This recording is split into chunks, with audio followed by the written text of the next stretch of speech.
क्या हुआ? अब तो भैया एक दिन श्री ठाकुर जी सुधर्मा सभा में बैठे गए और इंद्र आए दौड़ते भागते, प्रभु मेरी माता अदिति के कुंडल किसी ने चुरा ली और मेरे सिंहासन छत्र को कब्जा कर लिया है। प्रभु एक भयंकर दैत्य है, नाम है नरकासुर भौमासुर, 16,100 कन्याओं को बंधक बना के रखा हुआ है। अगर आप उसको नहीं बचाएंगे तो प्रभु बिचारी वो मर जाएंगी, आप हमारी रक्षा करें। पातु माम त्वाम गोविंद अहम त्वाम शरणम, हम आपकी शरण में हैं, हम आपके प्रपन्न हो गए हैं, आप हमारी रक्षा करें। तब उद्धव जी की ओर देखा। ठाकुर जी कोई भी काम करते हैं उद्धव जी की ओर अवश्य देखते हैं। कारण क्या है? उद्धव जी बुद्धि का स्वरूप है। श्री ठाकुर जी की बुद्धि के रूप में कौन है? उद्धव जी विराजमान है। श्री कृष्ण के मन के रूप में कौन है? नारद जी विराजमान है। तो उद्धव जी की ओर देख रहे हैं, क्या करना चाहिए? उद्धव जी ने कहा आरती को तो बचाना चाहिए, जो व्यक्ति परेशान है उसका रक्षण तो करना चाहिए। 3 प्रकार के भक्त होते हैं, ज्ञानी, अर्थार्थी और आरती। इनमें से सबसे ज्यादा करुणा आरती के अंदर ही होती है, इसीलिए उन कन्याओं को बचाना ही धर्म है। भगवान ने सत्यभामा जी को संग लिया और युद्ध करने पहुंच गए। नरकासुर भौमासुर बहुत बड़ा तांत्रिक था, उसके पास में बड़े बड़े तंत्र थे, उसकी कन्या बहुत सारे तंत्रों को जानती, वो सब प्रयोग करने लग गए। प्रभु एक एक करके उनका नाश करने लग गए और अंत में जब नरकासुर आया उससे भीषण युद्ध प्रारंभ हो गया। एक बाण फेंके पर ठाकुर जी श्री कृष्ण उसको मार नहीं रहे। सत्यभामा जी बार बार चोटिल हो जाए, पूछने लगी प्रभु आप इनको मारते क्यों नहीं है? श्री कृष्ण मुस्कुराए और कहने लगे हे सत्यभामा, ये जो आपके सामने असुर है ये आपका ही पुत्र है। सत्यभामा जी ने कहा मेरा पुत्र? हाँ, आप भूमि का अवतार हैं और जब मैंने वाराह अवतार लिया था तो भूमि मेरी धर्मपत्नी थी, तब ये भौमासुर उत्पन्न हुआ। मैं तो उसी समय इसका वध करने वाला था, परंतु आपने रोक दिया। अब इसकी दुष्टता इतनी बढ़ गई है। सत्यभामा जी ने कहा मैं नहीं जानती, ये मेरा पुत्र नहीं हो सकता, इस दुष्ट को तो आप मार ही डालिए। और जैसे कहा प्रभु ने सुदर्शन लिया और भौमासुर का वध कर दिया। बोलो दुष्ट निकंदन भगवान की जय हो। जैसे ही ये सब हुआ तब तो भैया श्री कृष्ण कहाँ बढ़ रहे हैं? धीरे धीरे उस कक्ष में बढ़ रहे हैं जहाँ पर छोटी छोटी बालिकाओं को, छोटी छोटी लालियों को इस भयंकर असुर ने अपनी कैद में रख रखा। जिनके घर परिवार नहीं थे, जिनके परिवार वाले उनको मानो भूल चुके थे, नरकासुर के भय से कोई उनसे मिलने भी नहीं आता था, उनके कारागार को खोला। वो 16,100 रानियां कन्याएं सब आई, श्री कृष्ण को प्रणाम करा और श्री कृष्ण से कहने लग गई हे प्रभु अगर आप नहीं तारेंगे तो कौन तारेगा?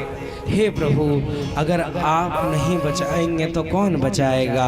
परंतु आपने बचाया तो है, परंतु इस बचाने का कोई उपयोग नहीं है, क्योंकि अगर हम कहीं जाएं तो हमसे संबंध कौन रखेगा?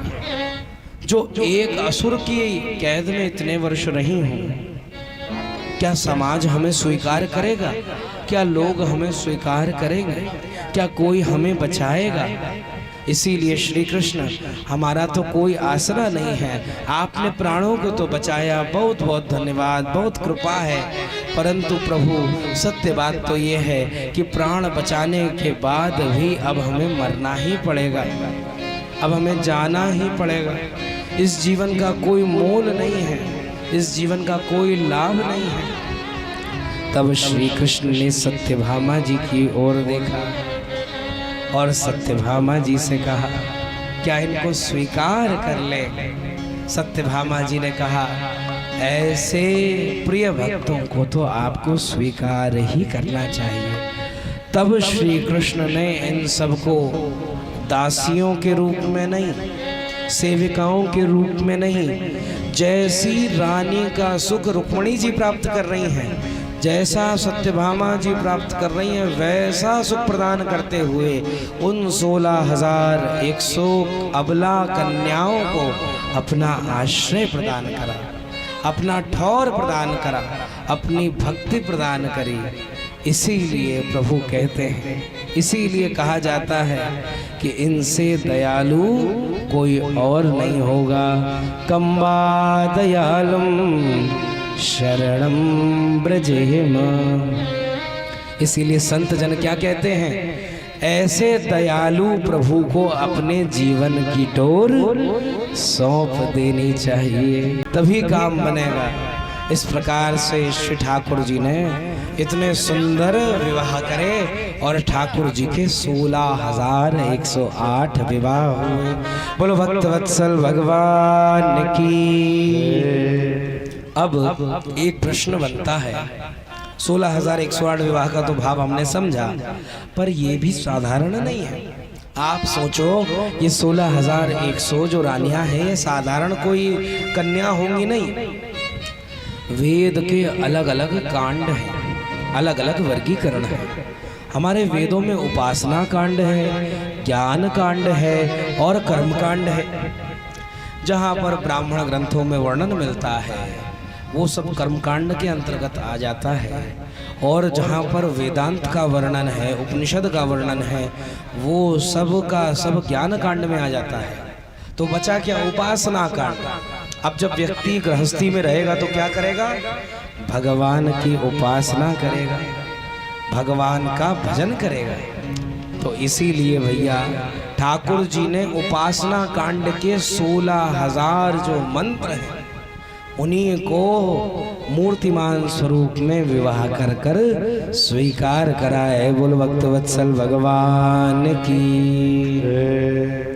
तो समझने की बात इतनी सी है, श्री कृष्ण परम योगी के रूप में हैं, परम कृपालु हैं।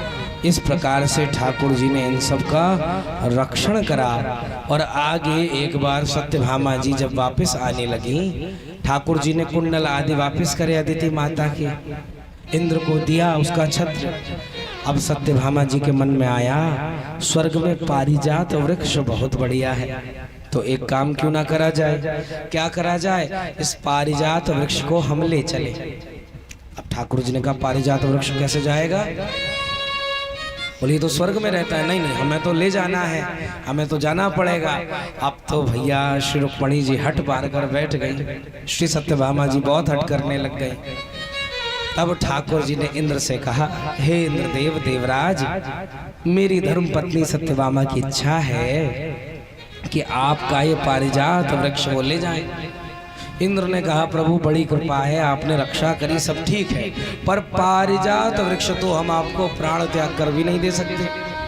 भगवान ने कहा, वारे भैया, जब संकट में पड़ो, रक्षा का समय आए तब तो हम याद आते हैं, और हमें कुछ चढ़ाना हो तब तो कुछ याद नहीं आता है। अब तो भैया इंद्र से युद्ध हुआ और इंद्र को हरा कर ठाकुर जी पारिजात वृक्ष लेकर आए। अब इस कथा का भाव क्या है, हम लोग क्या कहते हैं, तन मन धन सब तेरा, जो कुछ है तेरा। पर मन में क्या चल रहा है, मन में तो ये चल रहा है तन मन धन सब मेरा, और हो सके तो पड़ोसी का भी होए मेरा। सबके धन को ले लूं, पेट न कभी भरे, ओम जय जगदीश हरे।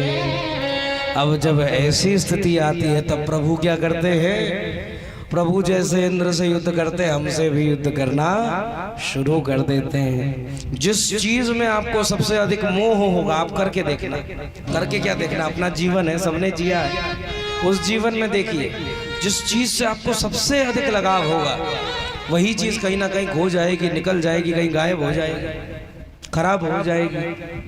कारण क्या है, उस मोह का नाश करना।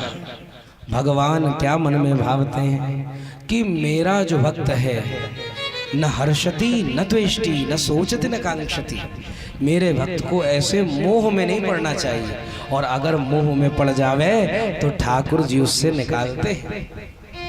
अब एक बार की बात थी, श्री सुदामा जी महाराज, अभी आगे चरित्र आएगा तो आप सुनेंगे। सुदामा जी महाराज ठाकुर जी से बोले, ठाकुर जी तुम्हारी माया कैसी है, एक बार ने दिखाओ तो सही। सुदामा जी ने पूछा प्रश्न ठाकुर जी से कि ठाकुर जी की माया क्या है। ठाकुर जी ने पूछा कि मोह क्या है, तो भेज दिया एक नदी में स्नान करने के लिए। गए तो राज्य पड़ गया, आदिवासियों ने पकड़ लिया, विवाह हो गए, बाल बच्चे हो गए, कई साल बीत गए और बृहस्पति देव एक विशेष राशि में आए। सारे के सारे आदिवासी जन इकट्ठा हुए, उनकी अपनी धर्मपत्नी इकट्ठा हुई और सबके सब चाकू तलवार लेके सुदामा जी के पीछे भागने लग गए। सुदामा जी ने कहा, अरे भाई मैं तुम्हारा राजा हूं, क्या कर रहे हो तुम? उन्होंने कहा, इस तिथि पे ही तो राजा की बलि देनी होती है। अब सुदामा जी आगे आगे भगे और पीछे वो सब तलवार लेके भगे। जैसे नदी दिखी, प्राण बचाने के लिए नदी में कूदे और बाहर आए तो क्या देखा, सामने श्री कृष्ण खड़े थे। बोले यही है माया, रीतीर्थम यत् प्रतीयेत न प्रतीयेत चात्मनि। तुम्हारे संग कुछ नहीं हुआ, तुम कहीं नहीं गए, ना तुम्हारे बाल हुए, ना बच्चे हुए, ना तुम कहीं के राजा बने, तुम यहीं नीचे डुबकी लगा रहे थे। पर मैंने अपनी माया प्रकट करके तुमको मोहित कर दिया।